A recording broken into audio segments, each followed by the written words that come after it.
Siamo con Tony Sorano. Tony, impressioni su questo passaggio tra i 16 finalisti di Musicultura? Ehm, Sono basito. No, sono contento, non me l'aspettavo. Lo si dice sempre così, però nel caso mio, con questo pezzo così destrutturato che esce un po' da tanti schemi, è stata una grande sorpresa, sono felicissimo. Quindi sei abbastanza soddisfatto? Ah, da morire, sì, sì. Siamo con Fabio e l'Acqua. Fabio, sei fra i 16 finalisti. Impressioni? Impressioni così ma sicuramente non me l'aspettavo, perché comunque io mi sono iscritto al festival quasi così per scherzo, quindi non mi aspettavo assolutamente questa cosa. La vivo tranquillamente, anche perché non ho lo spirito competitivo della gara, quindi già insomma è un passo importante aver fatto questa cosa qua, quindi la vivo tranquillo e sereno.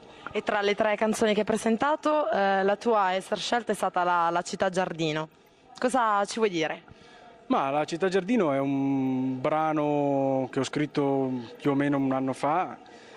Io sono nato a Varese, la Città Giardino è il soprannome di questa bellissima città, e io mi sono sempre accorto che Varese ha due facce: c'è una faccia diurna, che è quella del lavoro, della fretta, dei banchieri, anche perché appunto si chiama Giardino forse per questo motivo, fioriscono più banche che altro, e poi invece c'è la Varese notturna, che è decisamente più bella, nel senso che è popolata da personaggi che magari sono esteticamente non appetibili, nel senso, insomma, personaggi abbastanza particolari, però che secondo me hanno una spontaneità difficilmente riscontrabile in altri. Siamo con Giacomo Barbieri. Giacomo, sei fra i 16 finalisti di Musicultura. Impressioni, sensazioni? Sensazioni forti,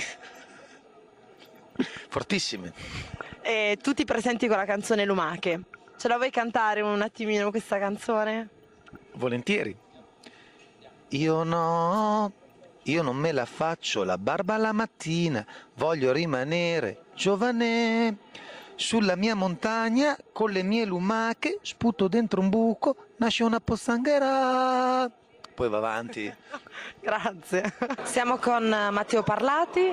Matteo, dopo la seconda fase di Musicultura, la fase delle audizioni, siamo passati alla terza. Sei fra i 16 finalisti. Impressioni, sensazioni?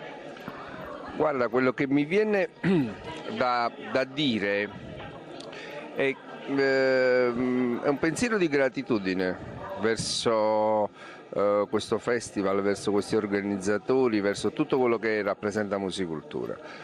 Ed è un pensiero di gratitudine che nasce dal cuore, nasce spontaneo, non è mediato dalla mente, dai ragionamenti, perché effettivamente è difficile trovare oggi qualche cosa come appunto questo festival, dove non ci sono elementi, come dire, corruttivi, di merce, di scambio, di sponsorizzazioni sporche, di denaro, di favoritismi. È una manifestazione pulita che premia l'arte, che premia quello che secondo diciamo un giudizio che può essere più o meno condivisibile, ma comunque un giudizio che non ha elementi di interferenza, e questa effettivamente è la cosa che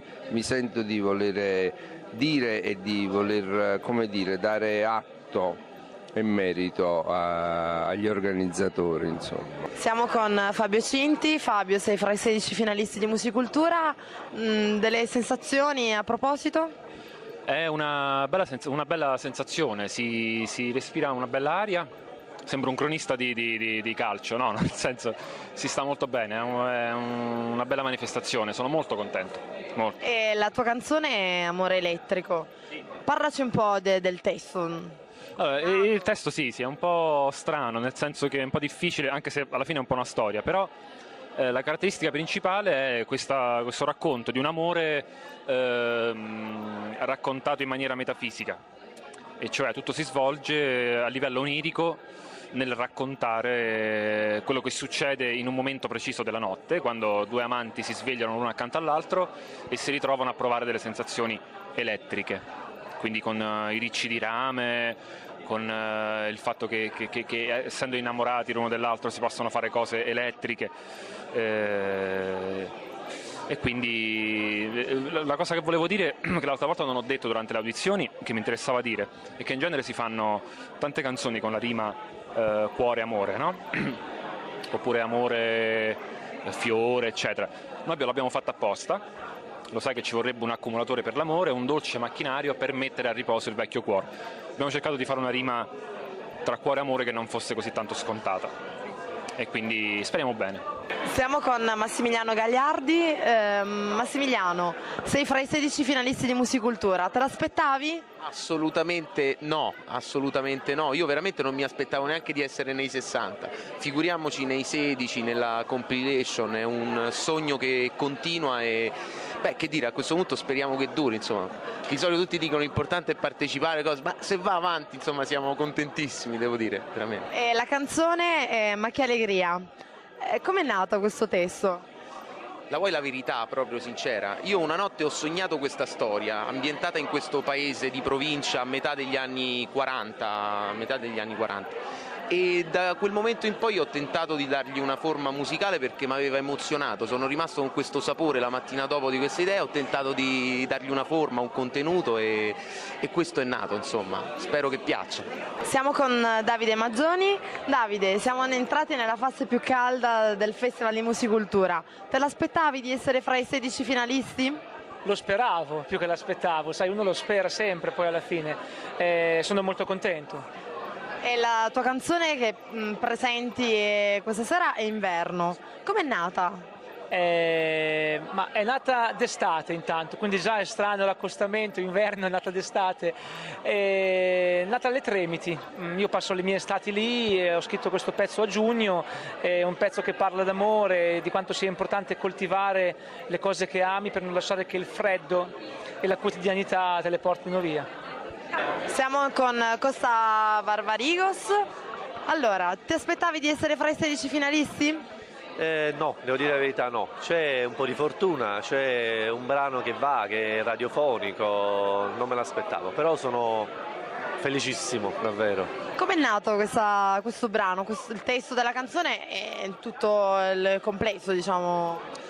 A volte devi semplificarti la vita, quindi è inutile cercare armonie complesse, improvvisi. Era una sera a casa e dici 3 cose semplici, essenziali, con una melodia e un'armonia, poi sono stati d'animo, quindi parte da sé.